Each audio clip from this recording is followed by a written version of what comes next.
Good afternoon, ladies and gentlemen. Welcome to Auckland, New Zealand for the press conference.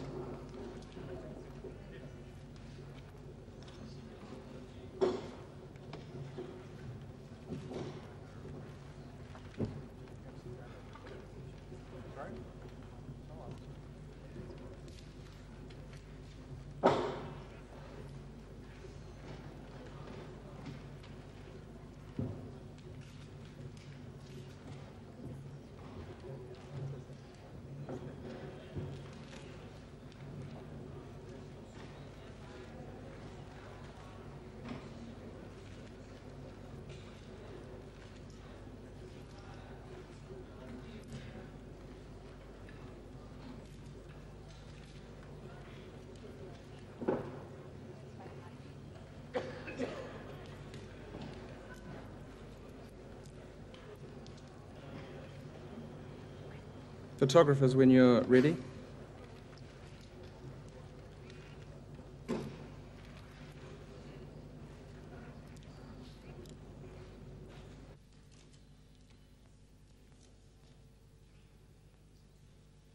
The chairs of the APEC ministerial meeting, New Zealand's Minister of Foreign Affairs and Trade, the Right Honourable Don McKinnon, and New Zealand's Minister for International Trade, the Honourable Dr. Lockwood Smith, will make brief statements, and then ministers are happy to take some questions.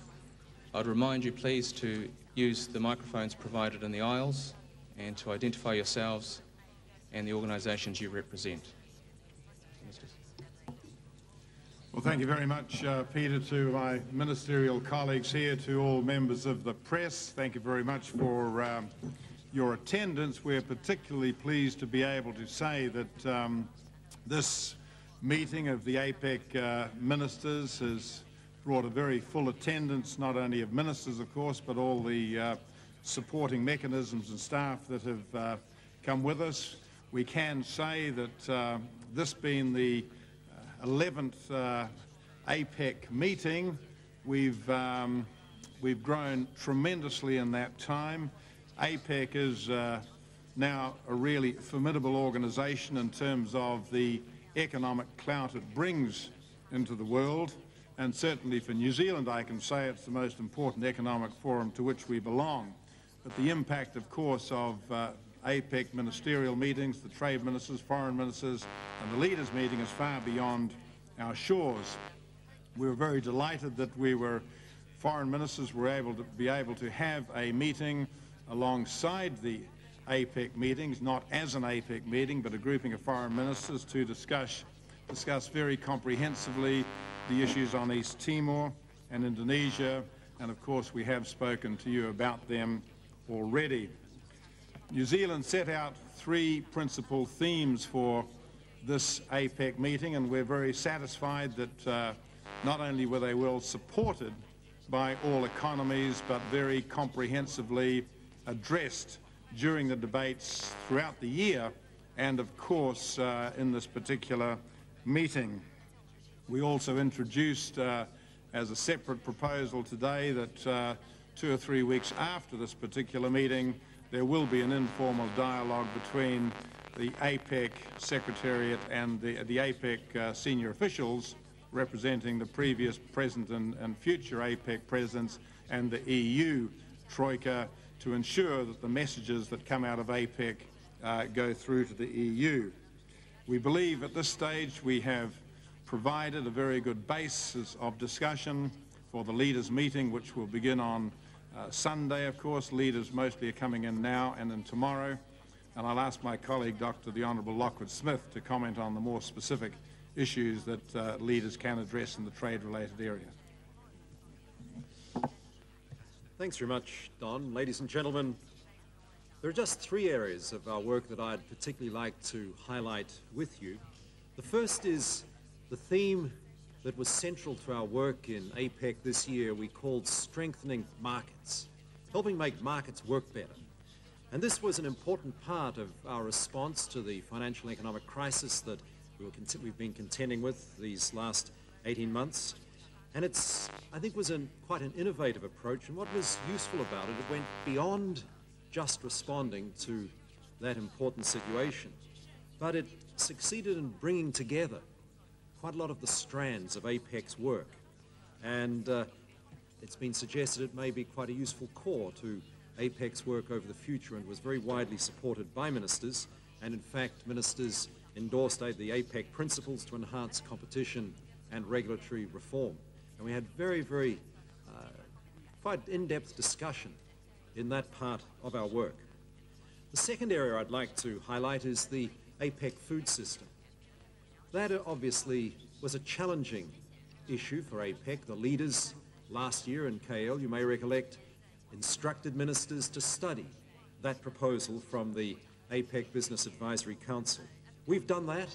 We've developed a report for our leaders. We've endorsed a very sound report to our leaders that's very carefully balanced. It deals with three key elements: enhancing or helping support the development of rural infrastructure, assisting with technology transfer, as well as the third element of trade promotion. And that element also includes the important decision to support the abolition of export subsidies and unjustifiable restraints on exports. That will form part of our recommendation to our leaders. The third area I'd like to highlight is the work that we've done in seeing how APEC can add value to the preparations for the World Trade Organization negotiations to be launched in Seattle in December. And this is quite a unique year for APEC in that just 10 weeks before the third ministerial of the WTO is hosted in Seattle, we've got this chance, APEC has this chance to see how we, as half of global trade, can add value to that preparatory process. And I think you'll see from the statement they'll be releasing that, in fact, we've added very significantly to the decisions made by the meeting of ministers responsible for trade held here in Auckland in June, where we agreed that APEC should support an industrials negotiation alongside the already mandated negotiations in agriculture and services at the WTO. You'll see from this statement we're releasing that APEC is now supporting a new round to be launched at the WTO. We're in agreement that that round should be only of 3 years duration. We've identified some areas that are areas where APEC has strength, where APEC has been doing work, and we've suggested those areas are areas we can add value to the preparatory process, in areas like e-commerce, addressing the issue of the moratorium on restraints on e-commerce, transparency in government procurement. You'll see quite strong language in the text in those areas. We've addressed the area of the accelerated tariff liberalization initiative, endorsed that for further endeavor to try and reach agreement on that, including an innovative approach to tying in early progress on ATL with the desire also to make sure that no one can take an early agreement on something and then pack their bags and go home and say we're not interested in the rest of the negotiation. And you'll find in the statement a very innovative approach to ensuring that while we do support for whatever we decide should be at Seattle on the agenda for this next 3-year round, that we agree it should be finally agreed and finally implemented as one package. We've also provided for a scenario where something like ATL, if it is agreed and there's critical mass for it, can actually proceed ahead of that time but be linked in to a completely successful negotiation. So I think you'll find that the statement we're releasing this afternoon is a reflection of a very productive meeting, and I think you'll find significant outcomes in it. And finally, I'd simply like to thank most sincerely our ministerial colleagues who have worked so hard and very constructively with tremendous goodwill to produce a significant outcome from this meeting. So to my colleagues, thank you very much for that tremendous effort. And we're very happy to take questions from the floor. Yes, thank you. I have a question for Ambassador Barshevsky. In the light of what the New Zealand Minister has just said about the early results and single undertaking, does this mean that the United States has now abandoned its position that there should be an early harvest of agreements in any round? Are you now, do you now take the view that you should simply go for a single undertaking? The short answer is no, and let me explain that answer. The United States' view on single undertaking is that there can be no agreement on single undertaking until the bounds of the WTO agenda is agreed. The APEC minister statement makes clear that the single most important feature of the round, apart from agriculture, services, and industrial tariffs, is that it must conclude within 3 years. Necessarily, that means that issues not genuinely ripe for full-scale negotiation should not be part of any single undertaking, and instead the round must remain balanced but manageable, which is precisely the United States position. With respect to ATL, the significance of the decision reached at APEC is this. First off, that APEC remains fully committed to early progress on the 8 sectors for essentially zero-for-zero tariff treatment. The idea that has been discussed and will be further discussed in Geneva is that there should be early provisional implementation of those tariff cuts before the conclusion of a round, but in terms of a final binding, that is to say a contractual final commitment to implement in the future, the rest of the market access negotiations would have to successfully conclude in the round. So this again is entirely consistent with the United States position that trade liberalization is an ongoing process. It is not merely a process that starts and stops every decade with the launch of a round. Yes, it's Marco Liu with the United Daily News Group Taiwan and a Chinese American newspaper. My question is to Madam Secretary Albright. You met with the PRC Foreign Minister, Mr. Tang Jiaxuan, yesterday, and it was reported that there was a lengthy discussion regarding Taiwan, and Minister Tang told us after the meeting that he raised several points, and by using very harsh words, he said that the difficulty for the past few months of the U.S.-China relation is solely responsible at the U.S. side. And he also said that the President Li Denghui of Taiwan is the biggest stumbling block of the U.S.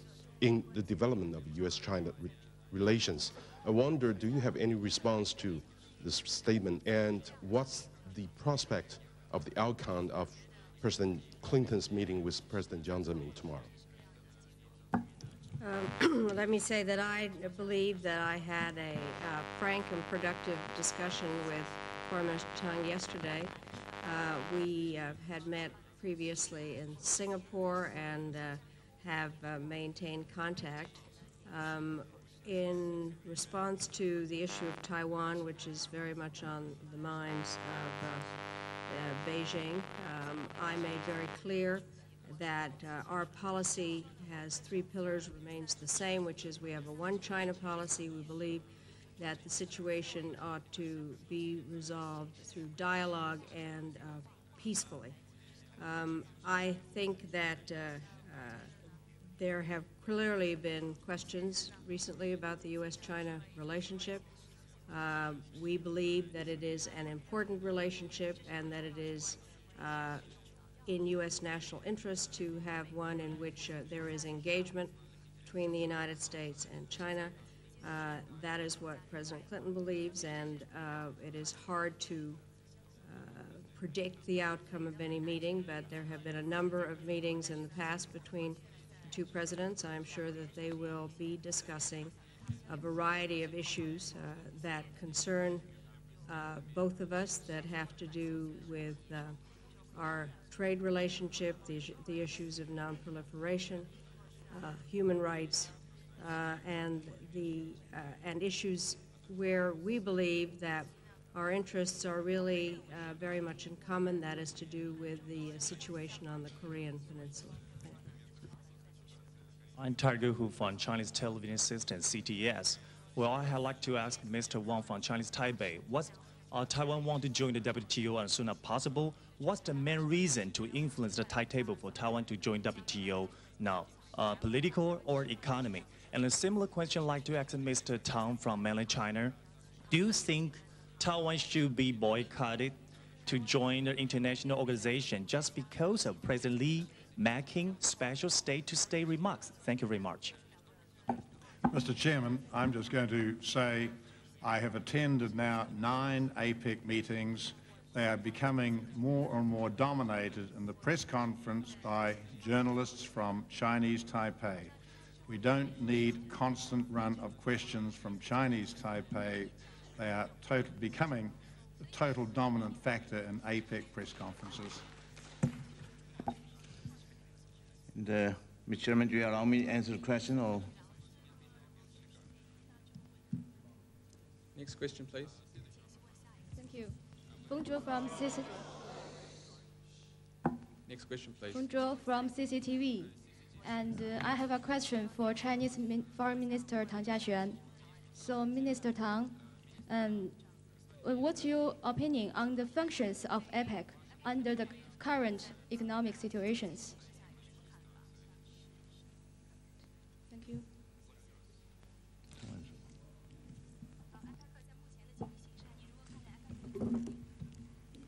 我先回答。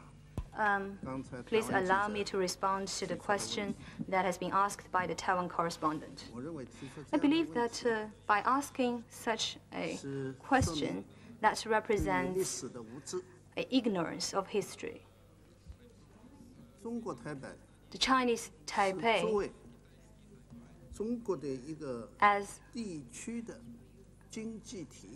as a regional economy and a separate customs territory, has joined APEC only as a separate customs territory of China and a regional economy. And anybody who has engaged in APEC activities all know that this common sense. And so, therefore, with regard to the so-called two-state theory recently advocated by Li Denghui, these two things simply have no relations with one another. In the past, Taiwan has participated in APEC through this formula, and this formula will continue now and into the future.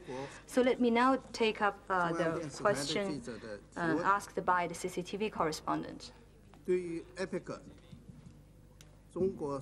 As to the question of APEC, China attaches great importance to the economic cooperation body.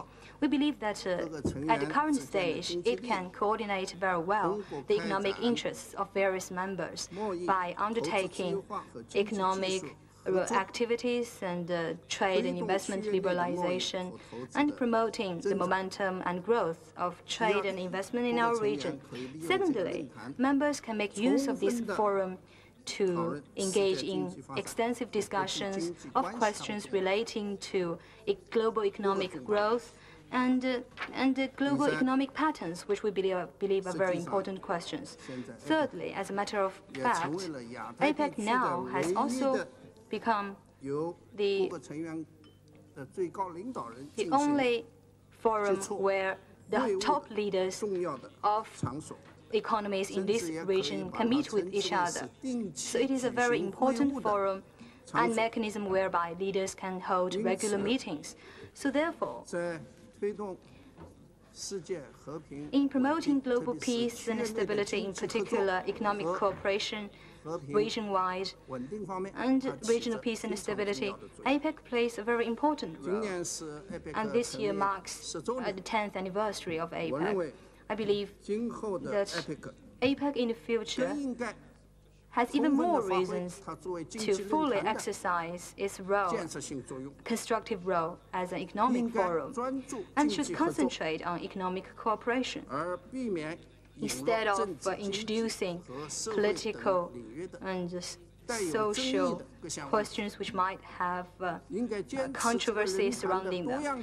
And we should also stick to the diversity of the forum and give fuller play to its flexibility and adhere to the principles of gradual progress and voluntarism, etc., which is the APEC approach. So it should also continue to work while promoting TILF, also work in a down-to-earth manner to promote ecotech, which we believe is an approach and a method for balanced development of APEC, and which will also enhance the cohesiveness of APEC and consolidate the momentum of recovery in the economies of our region.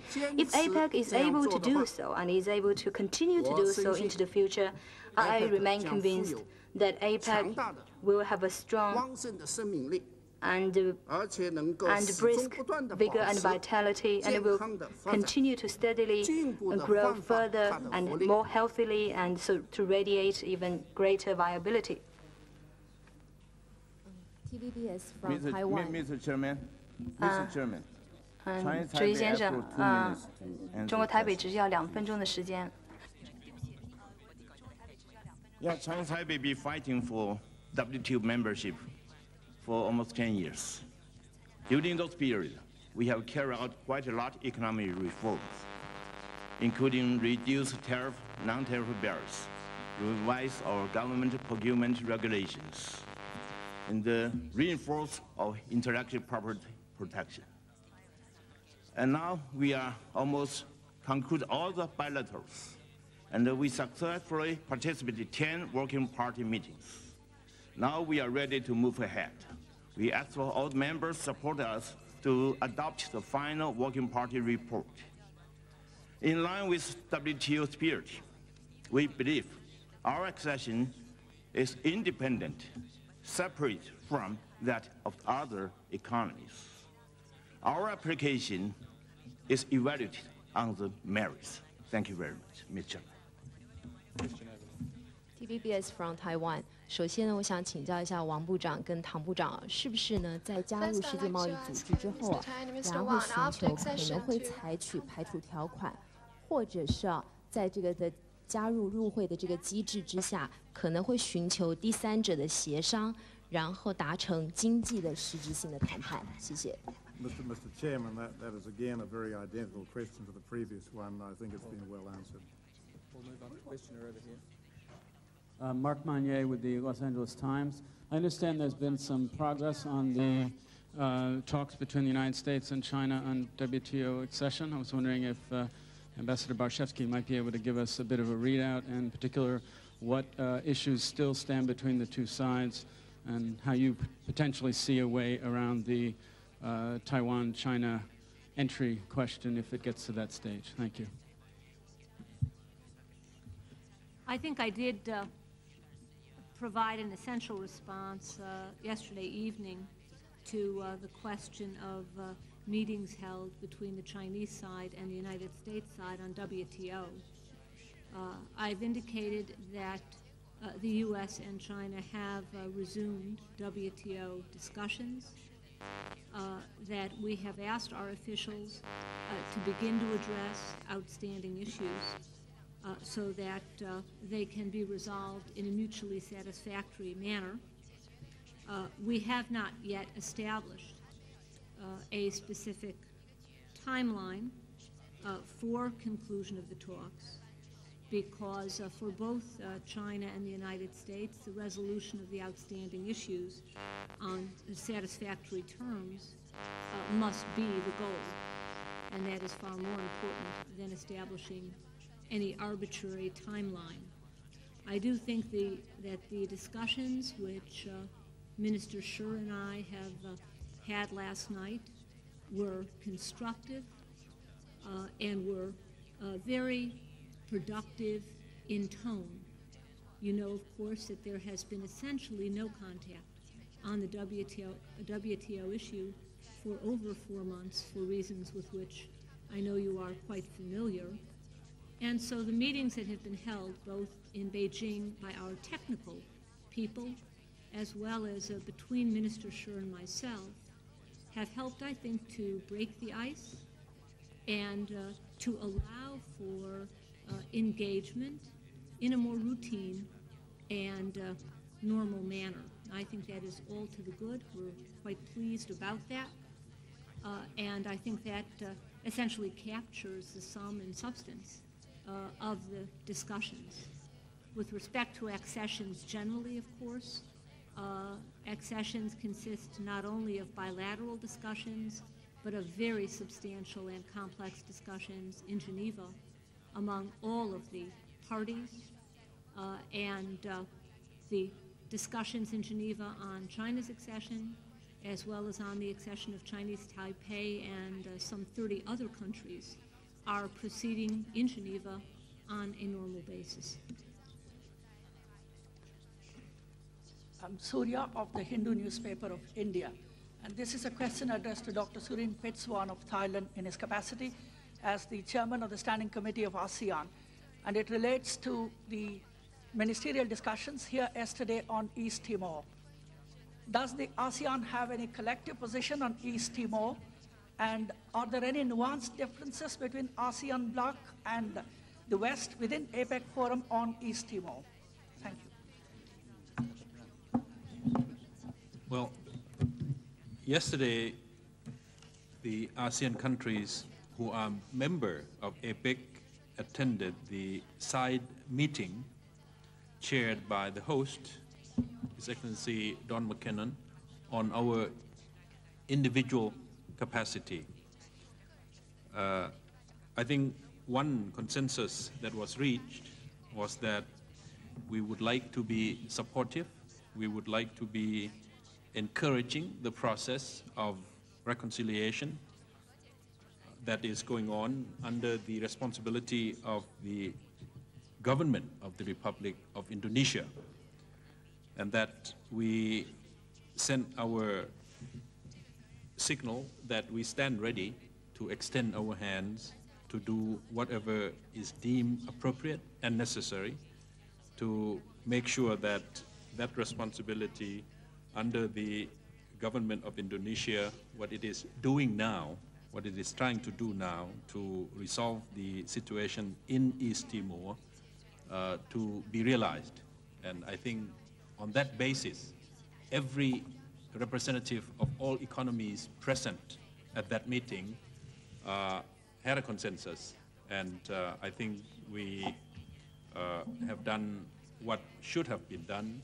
And as ASEAN, we too stand ready to extend our support to Indonesia when and if it deems appropriate. Thank you.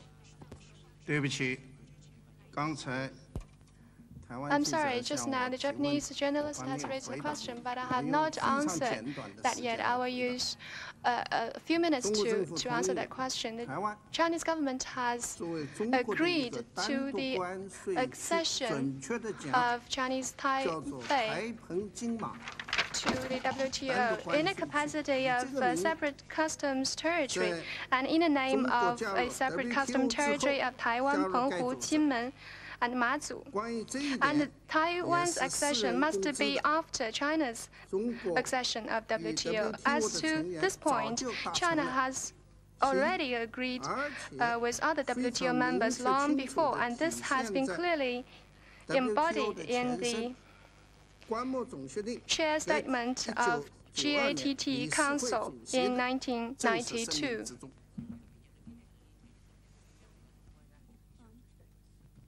Yoko Kobayashi, I'm with Reuters. I have two questions, one for the Japanese Trade Minister and one for the Japanese Foreign Minister.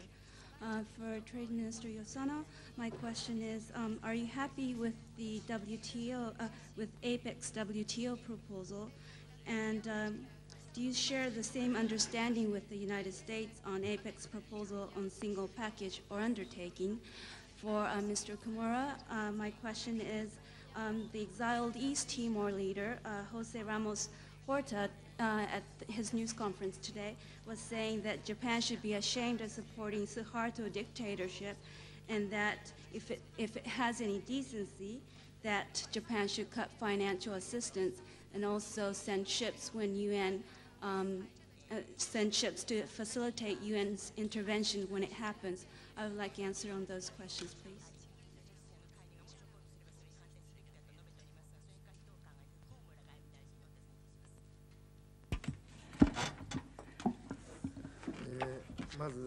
I would like to respond to the question as to whether or not I'm happy with the outcome of this meeting. On behalf of Japan, I'd like to take this opportunity to express our gratitude to Minister Smith and to Minister McKinnon and other members of the New Zealand government for their tremendous efforts. In this ministerial meeting, we had a discussion on how to proceed to the next WTO round. And as a result, we are able to achieve results which go beyond the outcome obtained in the trade ministers meeting in June. More concretely, as to the balance of agenda of the negotiations, we're able to agree that it should be balanced and sufficiently broad-based agenda of negotiations. And secondly, as to the coverage, in addition to the market access, rules and disciplines and their importance were reconfirmed in this meeting. And as far as Japan is concerned, the taking up of the issue of rules and disciplines will be very important for laying a solid foundation for the multilateral trading system in the 21st century. And thirdly, as to the modality of the negotiations, as is stated in the declaration, it is clearly stated that it is going to be a single package. Therefore, as far as Japan is concerned, we consider that we were able to make a very important step forward toward Seattle ministerial meeting. Thank you.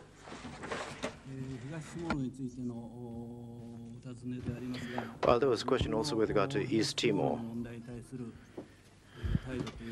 Japan's stance with regard to the East Timor issue is that all parties should accept the results of the referendum. That is the first point.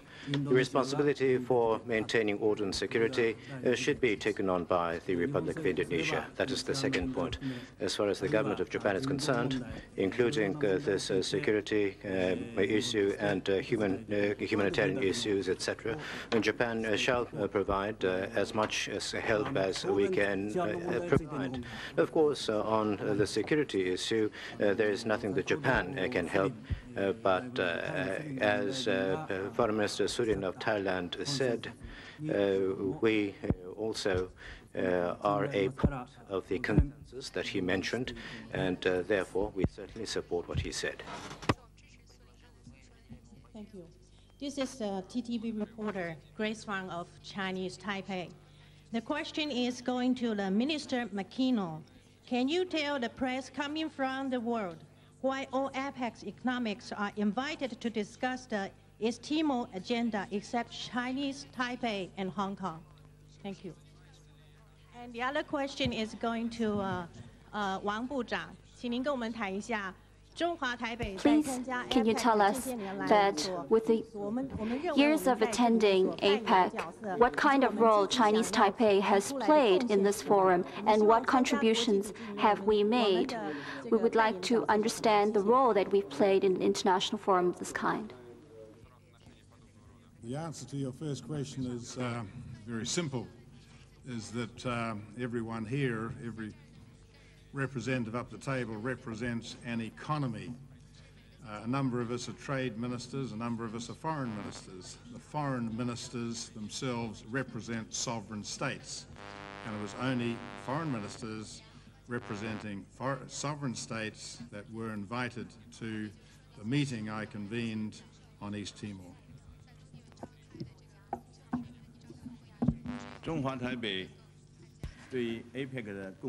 In terms of our contributions to APEC, I would like to say that we've continued to fulfill our role as well as our obligations.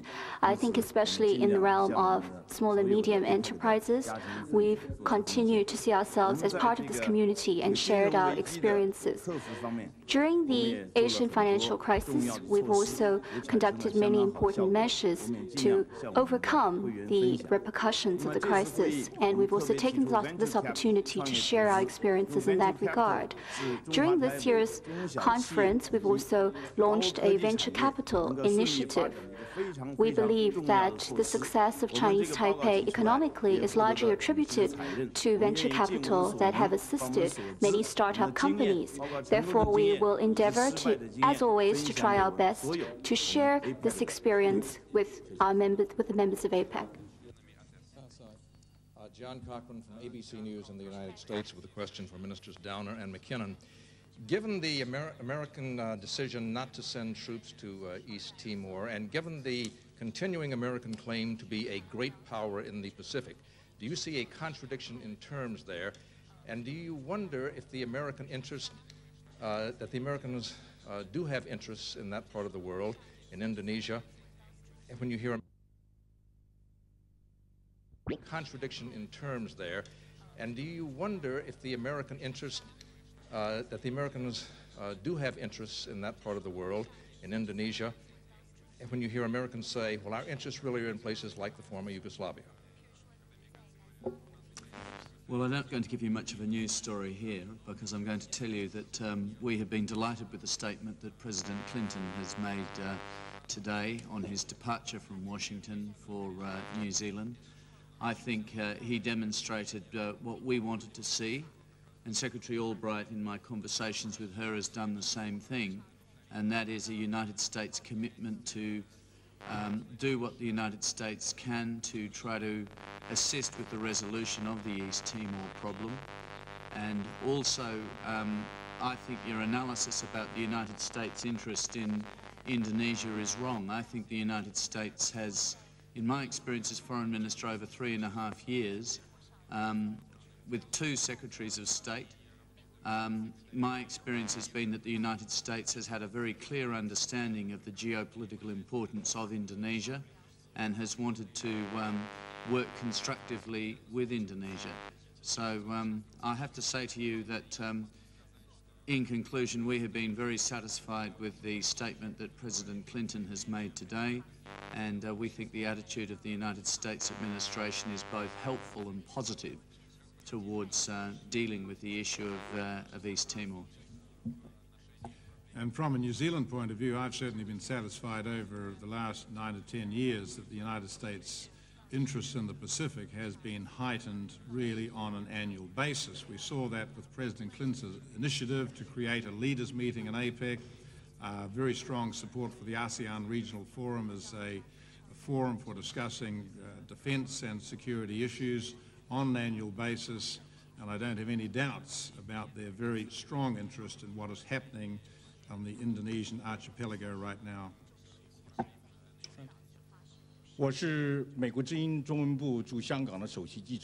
I'm a journalist from the Voice of America. I would like to ask my question to PRC representative. 2 weeks ago, 您说中国在2005年以后对于纺织品的配额不会做出任何的让步，还有在几个月之前，你对这个美中两国就中国加入世贸谈判方面，你说美国的要价过高，您的意思是什么？还有一个问题是问香港的周德熙局长，您对这次这个会议的看法怎么样？你认为香港在 APEC 应该扮演一个什么角色？因为我是从香港来的，谢谢。Mr. Chairman, none of us got the translation there, I'm afraid, so we won't even know the question, let alone the answer. Can we move on to the next question then? Joël Dietrich from the French newspaper Le Figaro. May I answer that question, please? I think China still adheres to the elimination of textile product quota after year 2005, and China will never agree on a discriminatory paragraph on keeping the textile products quota from China. And secondly, as to the too high demand, that is to say, the rights and obligations on China's accession to WTO is not balanced. Thank you. Joël Dietrich from the French paper Le Figaro. I would like to ask the American delegates, whether they could expand a little bit on the agricultural decisions that are being proposed, and whether you had any difficulties or disagreements or stumbling blocks with some of the ministers of the different economies here, particularly in regard to Australia or China or Japan. Thank you. I think there are two very significant outcomes in this declaration with respect to agriculture. The first has to do with the complete elimination of agricultural export subsidies on a global basis. This is a matter highlighted by Vice President Gore at Davos this past January. The United States is of the firm view that global agricultural export subsidies are trade distortive, discriminate against the developing world, and artificially restrain agricultural production in countries that have a comparative advantage in that production. I did not detect any difference among APEC economies with respect to the absolute importance in the next round of, first off, a core focus on agriculture, and second, the absolute elimination of agricultural export subsidies. The second significant outcome has to do with biotechnology, and that is to say, an APEC call for a transparent, rules-based, scientific process with respect to the issue of biotechnology. To digress for a moment, as you know from the U.S. point of view, our chief complaint with respect to European biotechnology decisions is that the regulatory process in Europe, such as it exists, is opaque and highly politicized. The APEC call for a rules-based system that is at least transparent and science-based would make an enormous difference to agricultural trade. It goes without saying, if the science is negative, that is the end of the inquiry. But process-wise, we must be sure that regulations are published and followed, that the scientific data required are spelled out and then considered in an appropriate manner, and that the process not be politicized as it is today, particularly in the European Union. We have time for only two more questions. Charlene Yao from Formosa TV in Taiwan. 我想请问中国外经贸部长石广深。 I have a question for Minister Shi of China. As China and the U.S. restarts their WTO negotiations, how much devaluation of the renminbi do you expect there to be? If the renminbi devalues, what's the impact going to be on the economy of the region? I do not have any information about the devaluation of the RMB. Last question.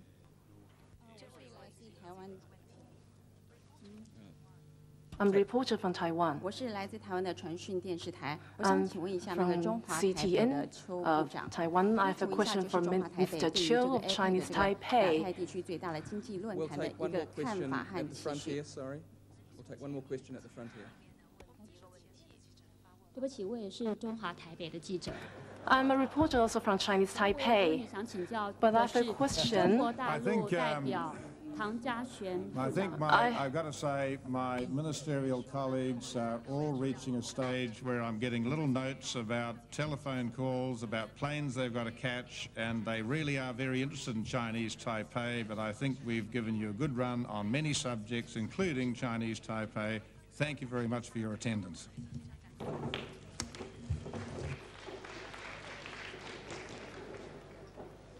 Statements will be available at the information desk on level 3, and copies of those statements will also be in the boxes outside the booths in the centre. Thank you.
Where's the? Out the main doors.